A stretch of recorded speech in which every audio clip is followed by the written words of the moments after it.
नवरात्रि व्रत कथा।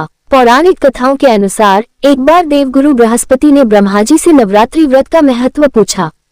ब्रह्मा जी ने बताया कि यह व्रत करने से संतान सुख, धन, विद्या और समृद्धि प्राप्त होती है। इसके प्रभाव से रोग दूर होते हैं और पापों से मुक्ति मिलती है। इस व्रत को न करने वाले व्यक्ति को जीवन में कई तरह के कष्टों का सामना करना पड़ता है। एक समय की बात है, मनोहर नगर में पीठक नाम का ब्राह्मण रहता था। उसकी बेटी सुमति माता दुर्गा की बड़ी भक्त थी, लेकिन एक दिन वह पूजा में नहीं पहुंच पाई, जिससे उसके पिता नाराज हो गए और गुस्से में उसका विवाह एक कुष्ठ रोगी से कर दिया। विवाह के बाद सुमति अपने पति के साथ जंगल में चली गई। सुमति के दुख को देखकर मां दुर्गा उसके सामने प्रकट हुई और वरदान मांगने को कहा। सुमति ने अपने पति के कुष्ठ रोग से मुक्ति की प्रार्थना की।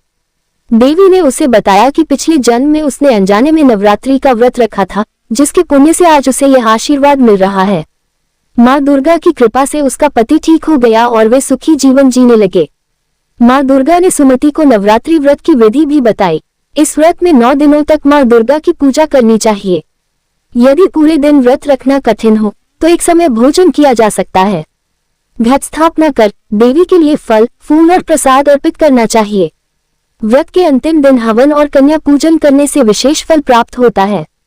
ब्रह्मा जी ने कहा कि जो व्यक्ति भक्तिभाव से यह व्रत करता है, उसे जीवन में सभी सुख संपत्तियां मिलती हैं। इस व्रत का पुण्य करोड़ों गुना बढ़ जाता है और व्यक्ति को मोक्ष की प्राप्ति होती है। इसके साथ ही देवी मां के आशीर्वाद से जीवन की सभी परेशानियां दूर हो जाती हैं।